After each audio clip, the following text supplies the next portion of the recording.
This is Jen the Liberty Lion. Today we're going to talk about power and authority, enacting clauses and titles, how to know when someone is claiming authority over you, be it legitimately or illegitimately, and what all these words on these papers mean, after all.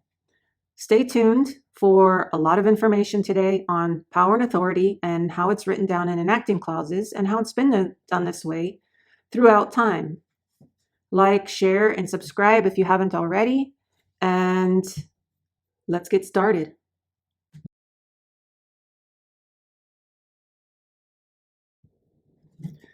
The source of a law. We generally understand that all laws which regulate human conduct are either human or divine according to whether they have man or God for their author or source. Under Anglo-Saxon jurisprudence, the law of God has always stood higher in relation to human law. Man's laws are strengthless before God's laws.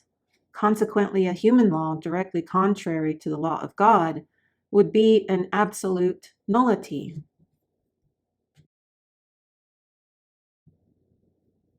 For something to be regarded as a law, it must come from a source which has authority to enact the law.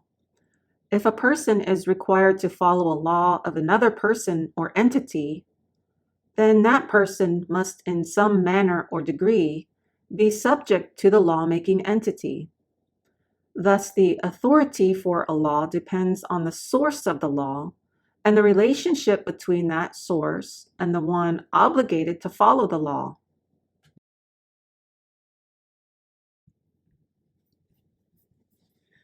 The prime example of a law-making authority is God, or some would call him the creator, Mother Nature, the universal laws, mathematics. We readily acknowledge that God can enact laws which we are obliged to follow. But what is his authority to do so? Why are we required to follow laws of God? Is it because he is all-powerful or all-knowing, or because he is eternal? God's authority to place law over us lies not in the fact that he is omnipotent or a supreme being, but rather in our relationship to God. That relationship lies in the fact that God is our creator and provider. Sir William Blackstone expressed this relationship in his discussion on the nature of laws. He says, man considered as a creature must necessarily be subject to the laws of his creator, for he is entirely a dependent being. A being independent of any other, has no rule or law to pursue, but such as he prescribes to himself. But a state of dependence will inevitably oblige the inferior to take the will of him on whom he depends as the rule of his conduct. And consequently, as man depends absolutely upon his maker for everything, it is necessary that he should in all points conform to his maker's will.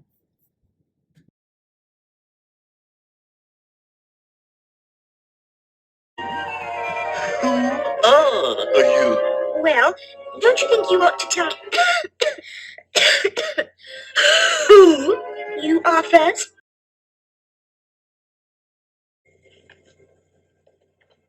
I am the God of thy father, the God of Abraham, the God of Isaac, and the God of Jacob. I'm certain that the Emperor himself would want to know who has been so charitable toward his envoy. An introduction would have been the right place for you to start. I am the Father.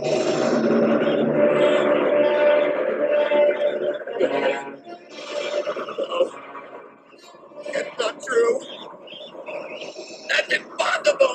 Search your feelings. You know it to be true. No! No!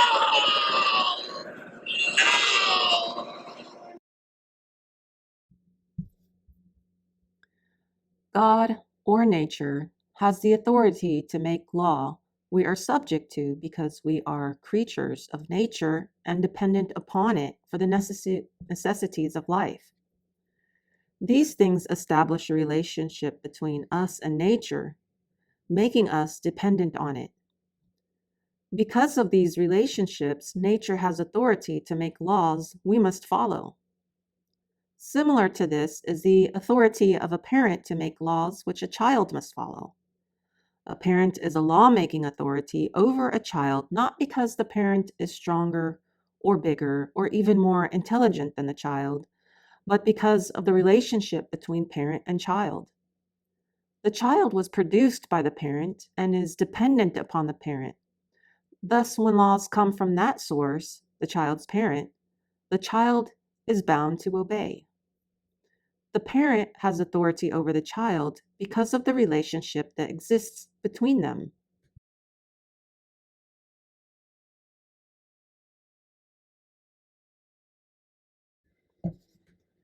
An employer and an employee have a relationship between them that gives the employer an authority to prescribe certain rules of conduct or laws that the employee must follow. The employer has authority to make such rules not because it has more wealth and assets than the employee, but because the employee has entered into a legal agreement with that employer. A colonel in the military has the authority to make commands or laws that majors, lieutenants, and privates must obey and follow. There is a legal relationship between them since they each have placed themselves under a military code and the articles of war, which require them to obey all lawful orders of a superior officer. However, a private in the American Army is not required to obey the orders of a colonel from the German Army, as there is no legal relationship between them. There thus is no authority for a German colonel to give him laws or orders to follow.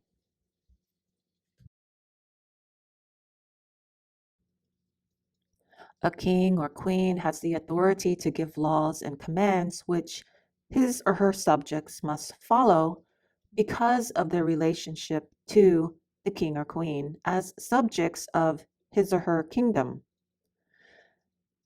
The king or queen has control over the land and also provides protection for the people of the kingdom, creating a legal relationship between the king and queen and the subject.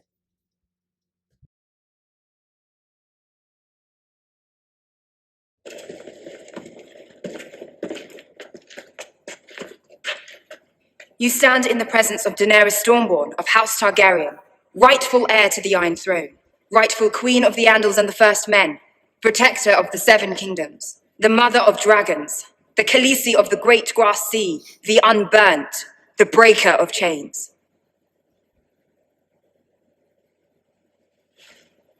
This is Jon Snow. He's king of the North. By the power vested in me by my father, King Edward, and by all the witnesses here, I dub thee Sir William.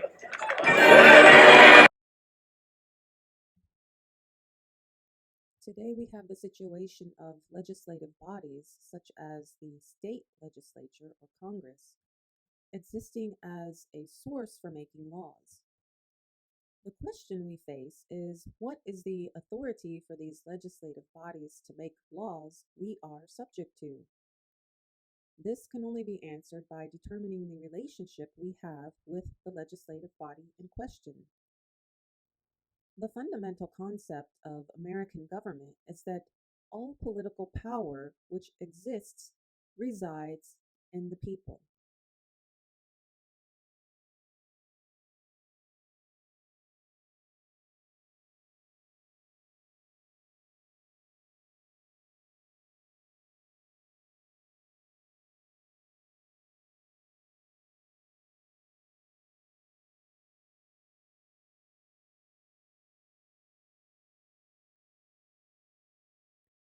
The declarations also reveal the nature of the relationship that exists between the people and those in government. Government employees are the substitutes or agents or servants of the people. Thus, it is a contractual relationship which exists between the people and the legislature. The people have, in effect, hired or commissioned certain individuals to occupy and to perform duties and functions within the offices and departments. In performing these duties and functions, they are to conform to fundamental law, rights, and common law concepts such as due process and the things prescribed in those written declarations. These declarations reveal the concept of delegation of powers. The people have political power or authority and delegated some of it to those people in those offices.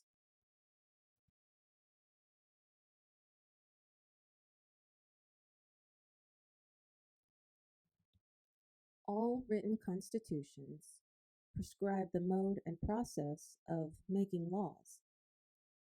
This includes reading of the bill 3 different days in each house, that if passed it is to be signed by the Speaker of the House and by the President of the Senate, the recording of the votes upon a journal being signed by the Governor or President, and other such procedures. But the constitutions also regulate the form and style in which laws are to be enacted to make them laws of the state or the federal government. The form and style are regarded as essential parts of the law and thus must be included at all times with the law to make it a valid law. Laws or statutes traditionally had 3 main parts.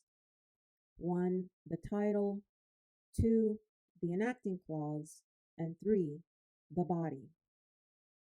The title and enacting clause of a law are 2 aspects of its form and style, which are necessitated by both fundamental law and constitutional mandate. Titles and enacting clauses have been used in the process of making laws long before America was a country. But when the comprehensive revised statutes started to be used, the titles and enacting clauses disappeared from the records and publications of the laws. A look at any modern revised or codified state statute book or the United States Code will reveal that the laws within them have neither titles nor enacting clauses. What does this mean? We have to look at these areas specifically to see the ramifications that they have on the authority of law as found in these codes and revisions. We will first examine the enacting clause, as this is the first item that directly relates to authority of law.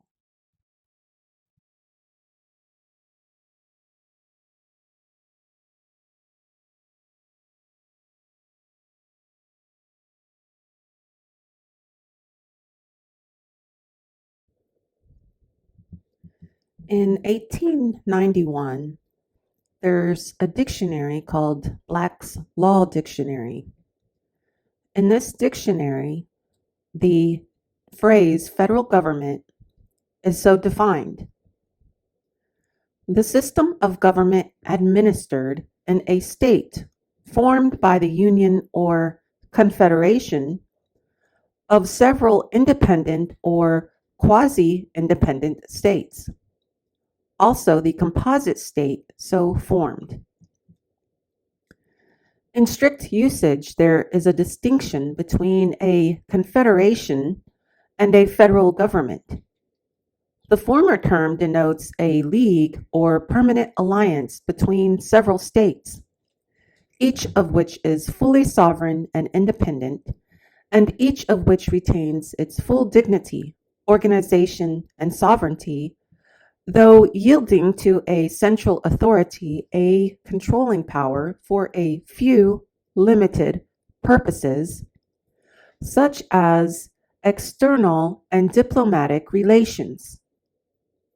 In this case, the component states are the units with respect to the confederation, and the central government acts upon them, not upon the individual citizens.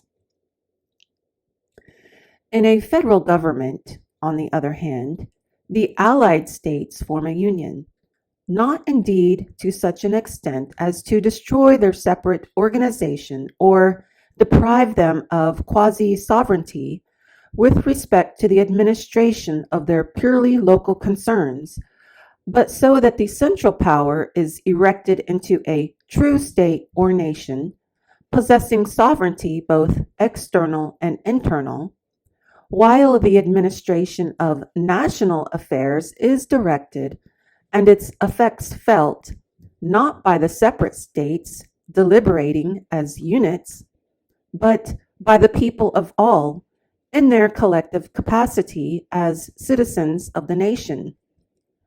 The distinction is expressed by the German writers by the use of the two words Staatenbund and Bundesstaat, the former denoting a league or confederation of states, and the latter a federal government or state formed by means of a league or confederation.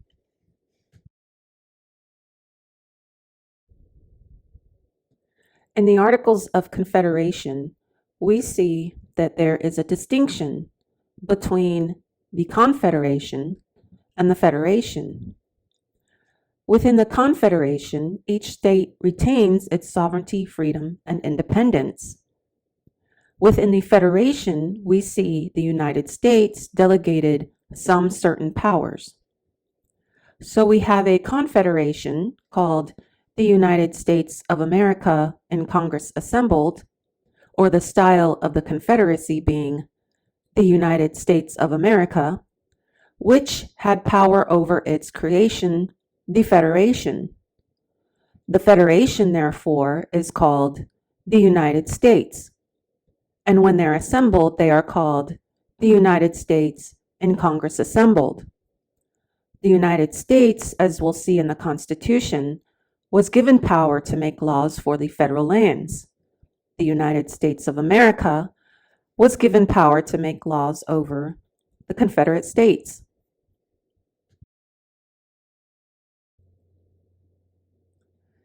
In Joyner v. State in 1967, the court said, "The enacting clause is that portion of a statute which gives its jurisdictional identity and constitutional authenticity.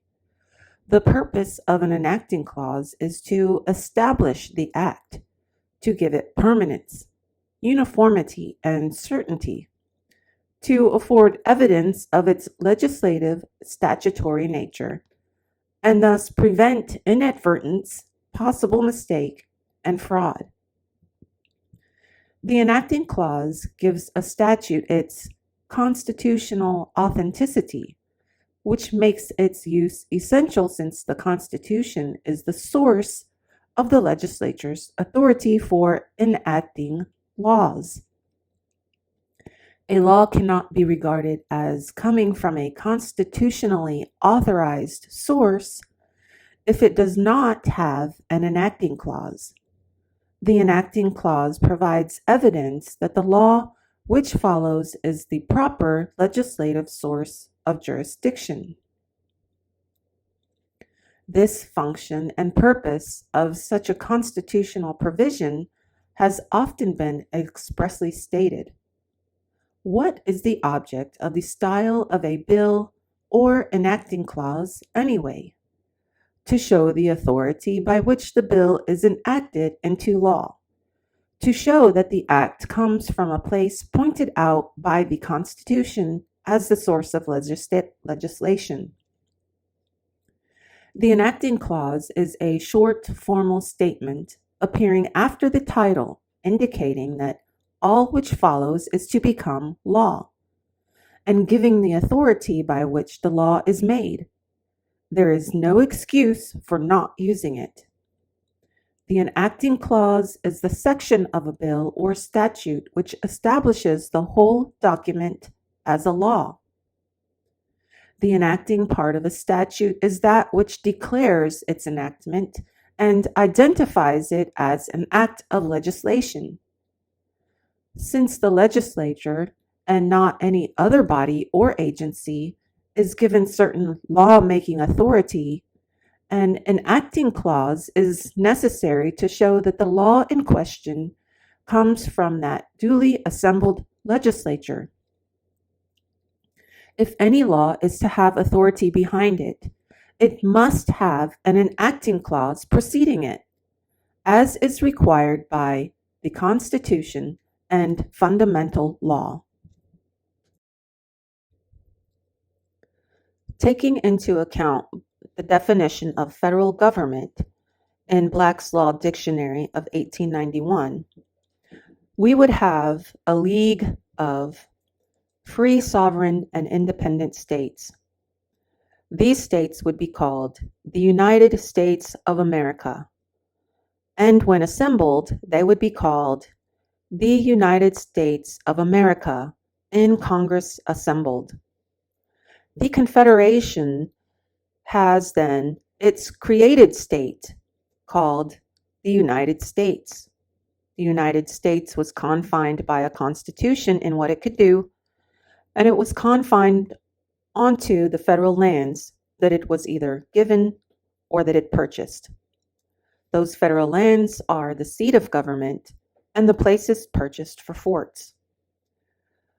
The federal government would be called then the United States, and when assembled, they would be called the United States in Congress assembled.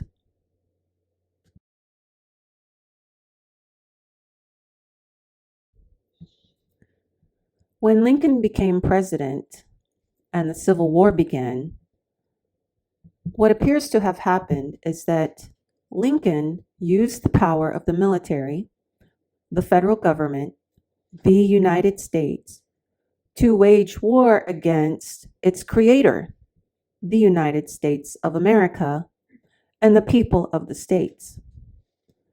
This was an act outside the Constitution, was illegal and void. In one congressional record, one of the congressmen asks, "Why, Mr. President, what is a legal state government? Is it a government cooked up for a state here in Congress? Or is it a government that the people of the state make for themselves?"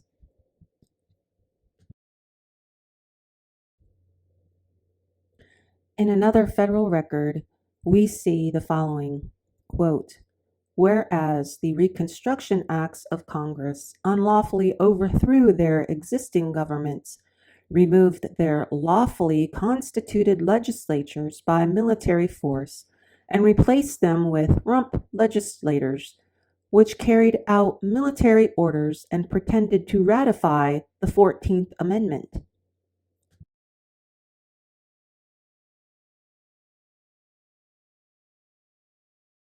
Who are you? Well, don't you think you ought to tell me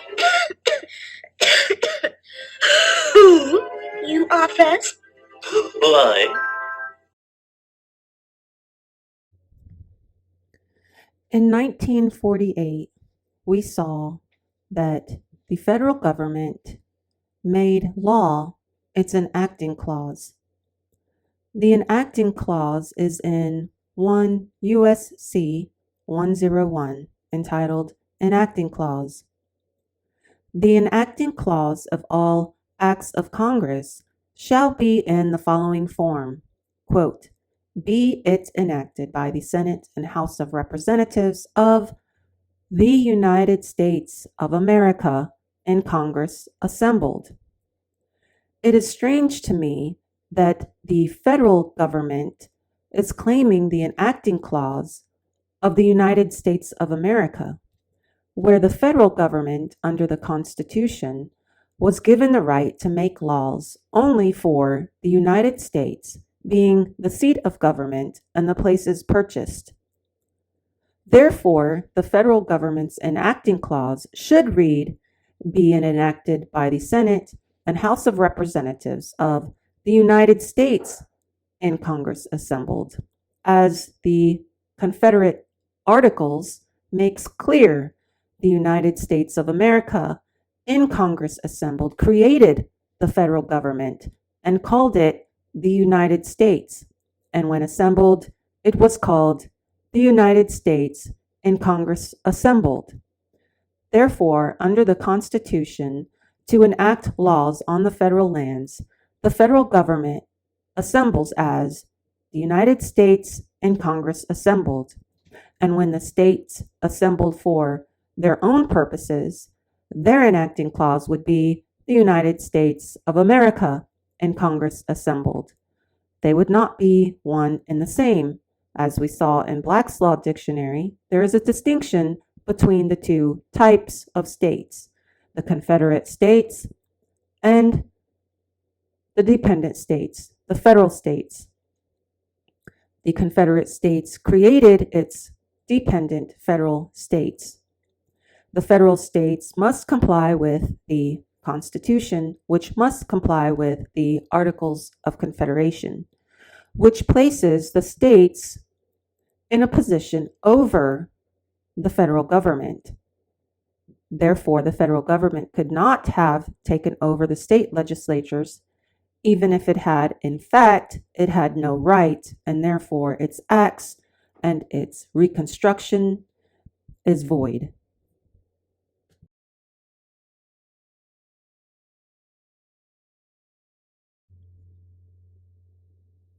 Formation of the state. Quote, what is it that impels one people to form a state, while another goes on refusing to form it? What are the steps that people take to arrive, even at incipient statehood? In a congressional record in 1868, one of the congressmen asked President Lincoln, why, Mr. President, what is a legal state government? Is it a government cooked up for a state here in Congress? Or is it a government that the people of the state make for themselves? I like a plain answer to a plain question.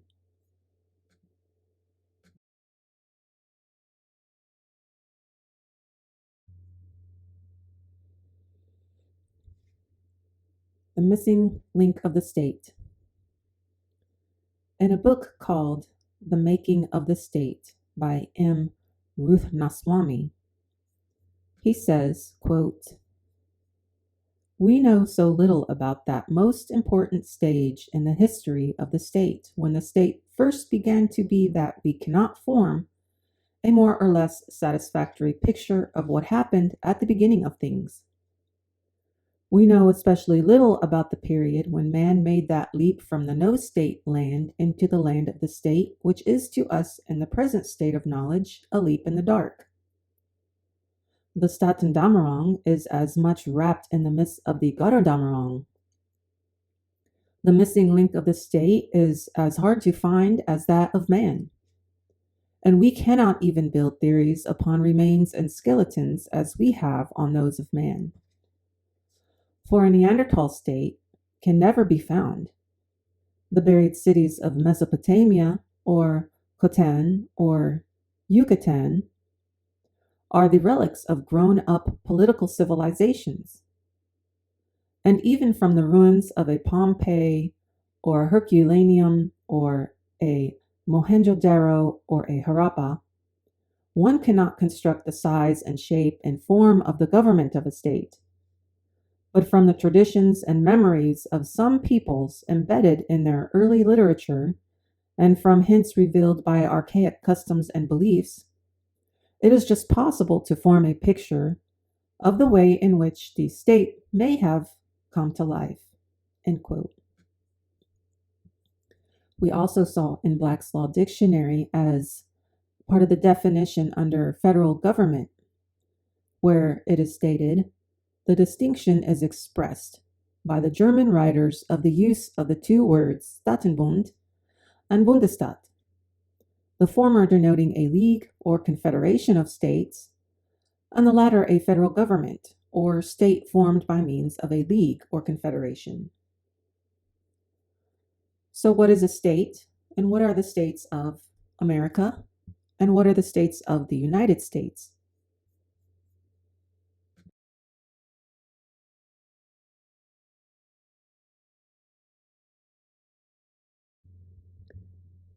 keeping in mind something that Judge Andrew Napolitano said, that as soon as the Constitution was written, even before the ink was dry, they were trying to find ways around it. So we have here November 8, 1791, an act of Congress. It's written so that it can be easily misconstrued, but I hope to try to explain it.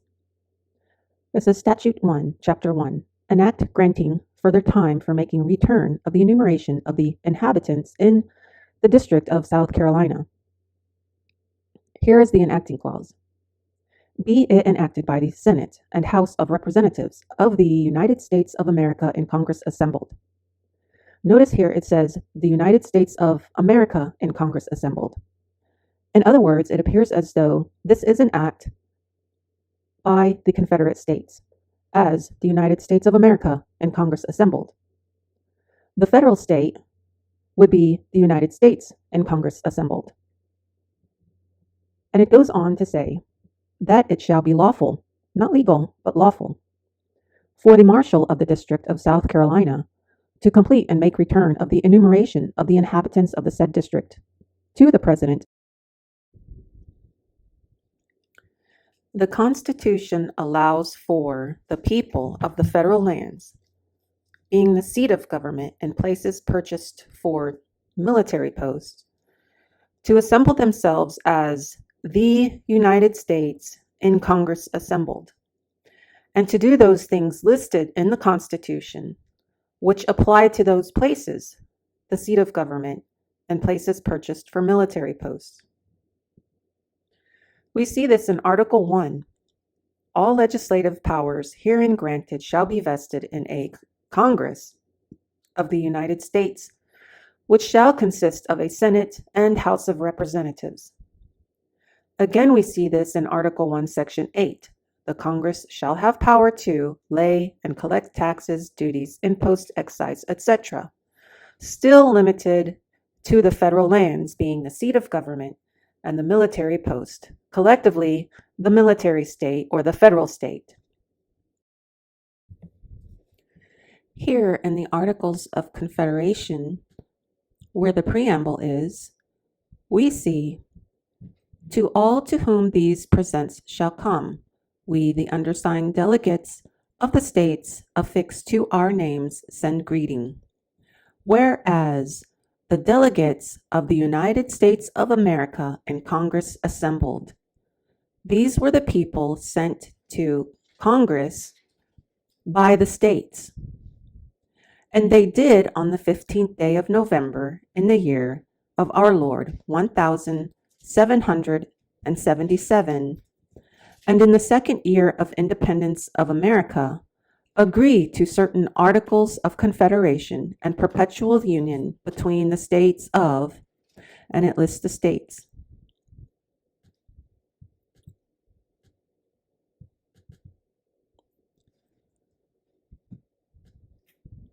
Quote, Articles of Confederation and Perpetual Union between the states. The style of this confederacy shall be, quote, the United States of America. This is Article 1 of the Articles of Confederation. Article 2 states, each state retains its sovereignty, freedom, and independence, and every power, jurisdiction, and right, which is not by this confederation expressly delegated to the United States in Congress assembled. So we see that the delegates of the United States of America, being the Confederate, free, sovereign, and independent states in Congress assembled, sent delegates to Congress as the United States of America in Congress assembled. They wrote the Articles of Confederation, styled the Confederacy as the United States of America, and gave some powers to their creation, the Federation, and the Federation was to do certain things listed in the Constitution and make laws for the lands which it was given, being the seat of government and the places it purchased from the states for the erection of military posts. That federation for those areas when assembled was called the United States and Congress assembled. So we have under the Confederation, Confederate States, together called the United States of America, and when assembled called the United States of America in Congress assembled. And so they gave some powers to its creation, the federal government, called the United States. And when they assemble for purposes of the United States, they are called the United States in Congress assembled. Therefore, the enacting clause for the Confederation would be the United States. The enacting clause under the Constitution to bring forth the Constitution on the federal lands are called the United States, and when assembled called the United States in Congress assembled.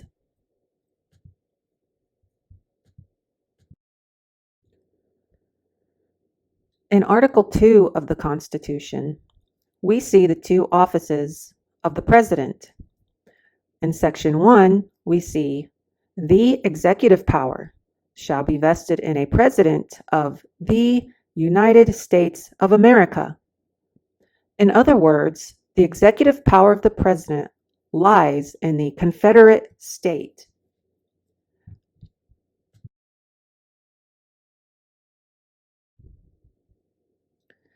In Article 2 of the Constitution, Section 2, we see again, the President shall be Commander-in-Chief of the Army and Navy of the United States and of the militia of the several states when called into the actual service of the United States.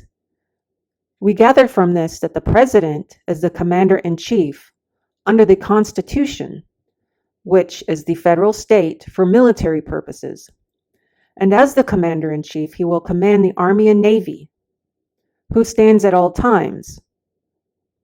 And the militia of the states, the voluntary army, when not called into service, are the militia of the states, but when called into service, becomes the militia of the United States under the President as Commander-in-Chief.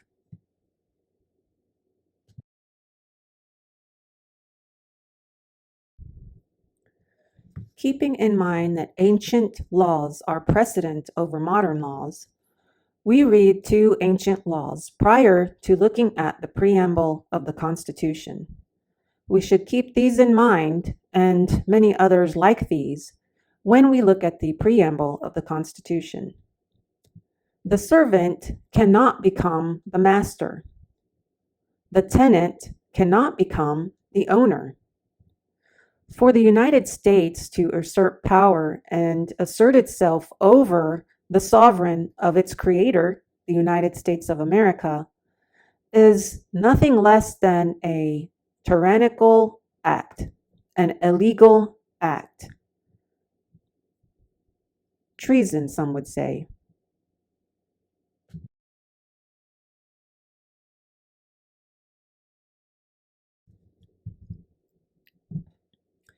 Here in the preamble of the Constitution, we see proof that the United States and the United States of America are two different states, and that one works for the other.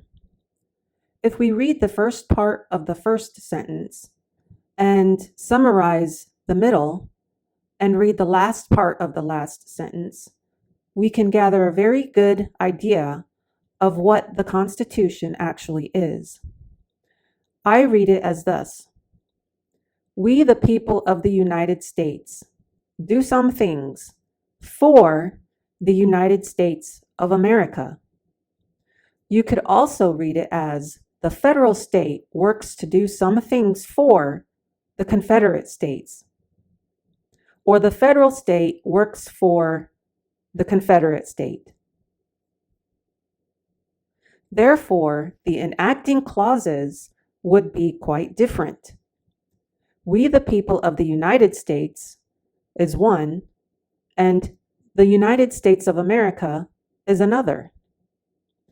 The United States in Congress assembled does some things for some lands, and the United States of America in Congress assembled does other things for other lands. Again, we look at the Confederate state, the Articles of Confederation. Article 1. The style of this state, being the Confederacy, shall be the United States of America. Quoted, it says, the style of this Confederacy shall be, quote, the United States of America, end quote. And Article 2. Each state retains its sovereignty, freedom, and independence, and every power, jurisdiction, and right which is not by this Confederation expressly delegated to the United States in Congress assembled.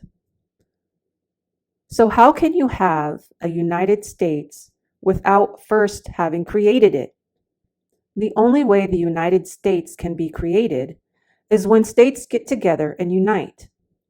When states get together and call themselves a confederacy and name themselves the United States of America and create something, they are bound to control their creation. They have power over it. The United States cannot act alone. The United States has no power of its own creation. The United States must follow the Constitution ratified by the United States of America. Each state retaining its sovereignty, freedom, and independence, created for themselves a defense, a system of defense, a military, erected into a formal thing called the United States, written expressly under a contract called Constitution. Therefore, the United States cannot act for the United States of America, and the United States cannot stand alone. The United States could not have been created prior to the sovereign states. However, the United States, being a federal government, is a federal state, and under its seat has several dependent states, which are the places purchased for military posts.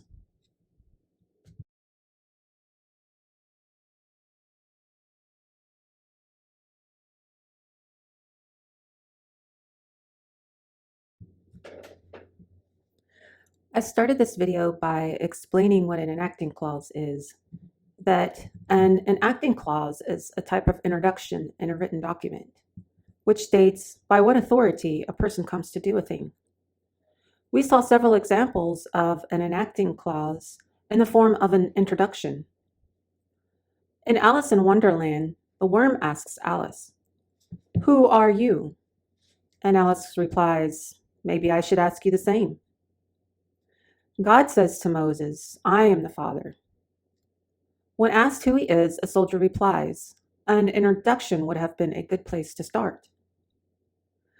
When Luke and Darth Vader are fighting, Darth Vader announces himself as Luke's father when he says, "I am your father."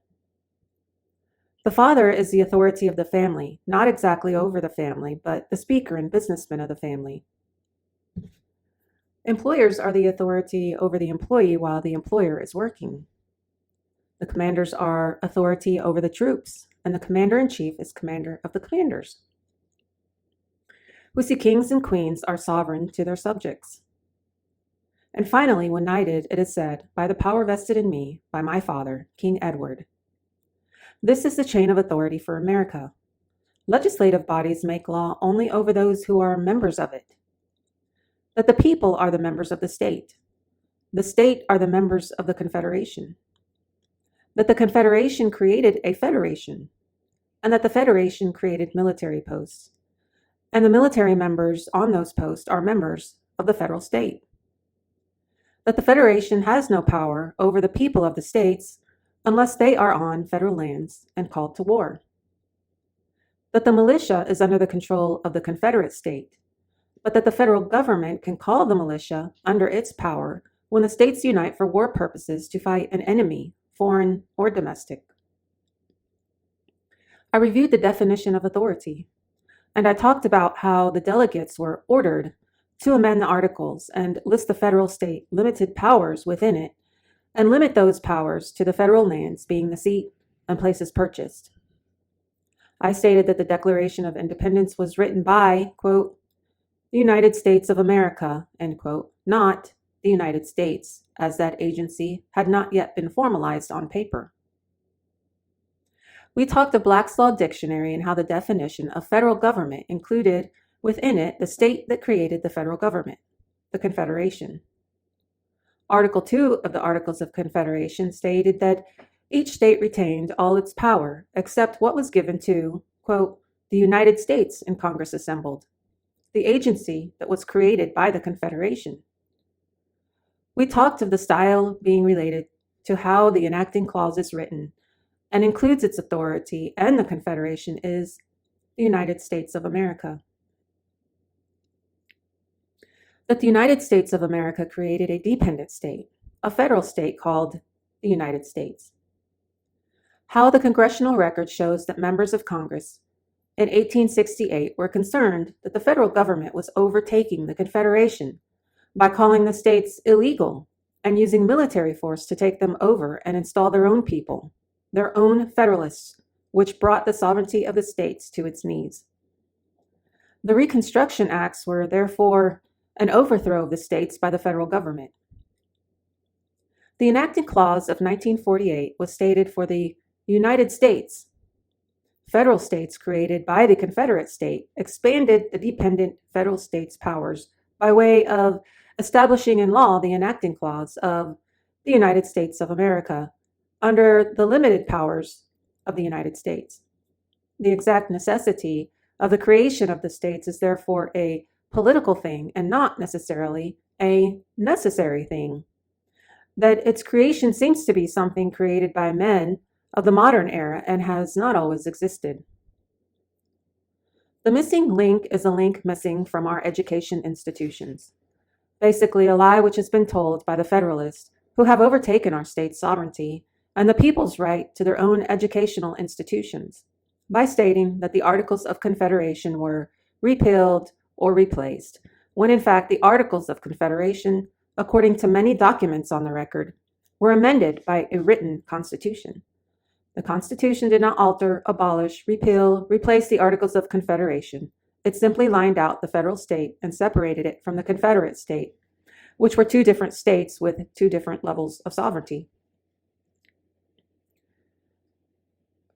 Ruth Anaswamy called them, according to the German language, Staatendammrung and Gotterdammrung, and Black's Law calls them similar German words, Staatenbund and Bundesstaat.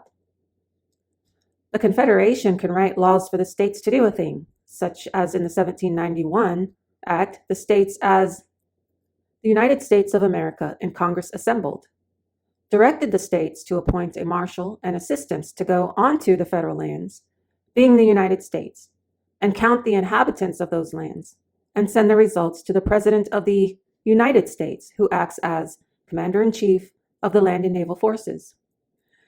The Confederation did not direct the results be sent to the President as executive of the United States of America because it was not an accounting within the Confederate States.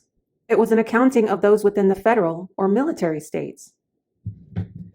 We talked of the founding documents and how they are tied together.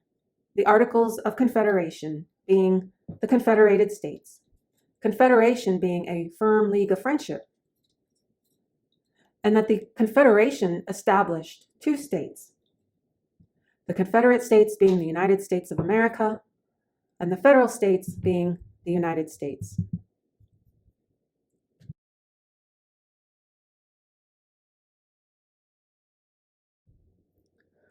So far, we've learned that there are two states, that there's a confederation of free, sovereign, and independent states. A confederation being a firm league of friendship, established itself as a body politic in the Articles of Confederation and styled itself as the United States of America, and therefore, when enacting a law, enacts a law with the enacting clause, the United States of America in Congress assembled. Then we have its dependent state, Its dependent state is the federal state. It establishes a federal government confined to the amendment to the Articles of Confederation called Constitution, and limited to performing its acts on the federal lands. Those federal lands in the Constitution are in Article 1, Section 8, Clause 17, seat of government and places purchased for forts. The United States or federal state, when in assembly, is called the United States in Congress assembled.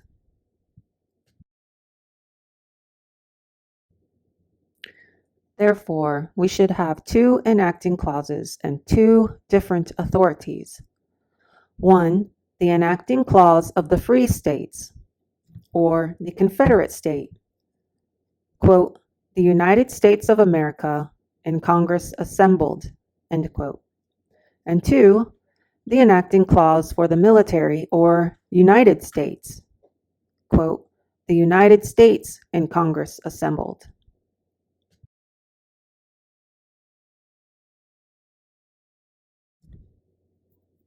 The switch. The Constitution is of the United States, for the United States of America. The United States in Congress assembled makes laws within the limitations specified in the Constitution for the federal lands and the federal people on the federal lands. Why is it that the United States uses an enacting clause such as the United States of America in Congress assembled? My answer is to use the things listed in the Constitution meant to be enacted for the federal people on the federal lands as a weapon against the states and the people of the states.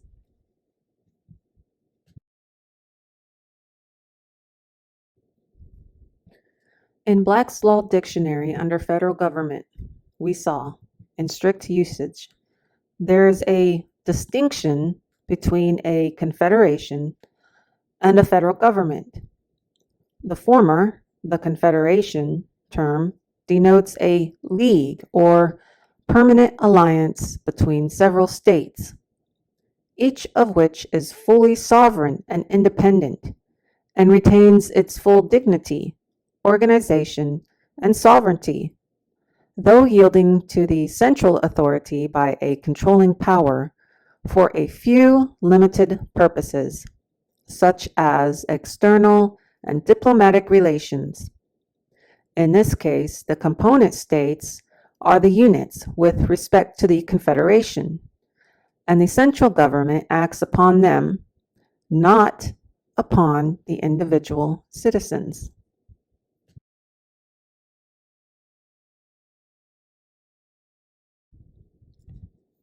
Black's Law Dictionary, Federal Government continued. In a federal government, on the other hand, the allied states form a union, not indeed to such an extent as to destroy their separate organization or deprive them of quasi-sovereignty with respect to their purely local concerns, but so that the central power is erected into a true state or nation, possessing sovereignty both external and internal, while the administration of national affairs is directed and its effects felt, so that the separate states deliberating as units, but by the people of all in their collective capacity as citizens of the nation. The distinction is expressed by the German writers by the use of the two words Staatenbund and Bundesstaat, the former denoting a league or confederation of states, and the latter a federal government or state formed by means of a league or confederation.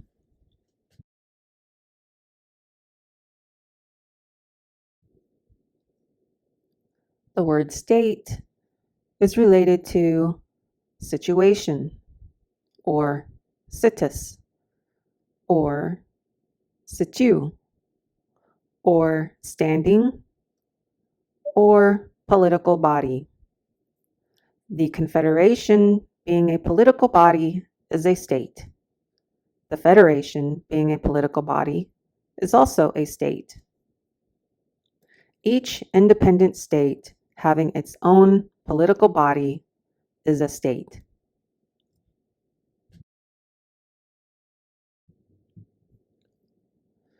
The Confederation, being first the formation of a league of friendship between states, must come first before the federate state.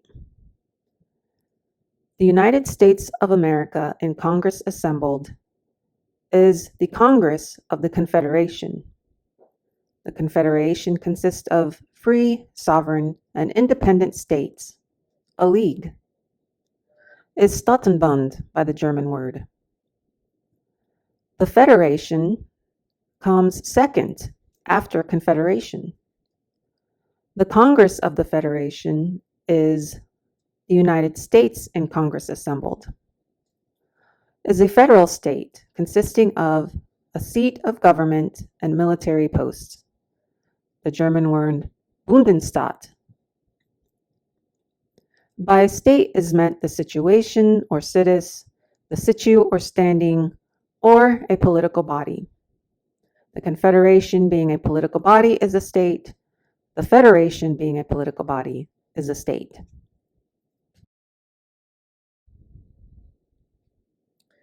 So we have learned what an enacting clause is. We have also learned that there are two separate states. There is a Confederate state with its own enacting clause that when it's written properly, it shows that it is speaking as a Congress over a certain group of people or states. This indicates what authority it has and who the law is for. The enacting clause of the federal state is different and shows that it is the law for a separate group of people on separate lands. In 1956, these separate lands were called islands within the states. So the enacting clause for the states is the United States in Congress assembled as shown in the Articles of Confederation. And the enacting clause for the federal areas or islands in the states or military posts is written the United States in Congress assembled. So two separate enacting clauses for two separate political bodies, two separate states, two separate functions, two separate lands.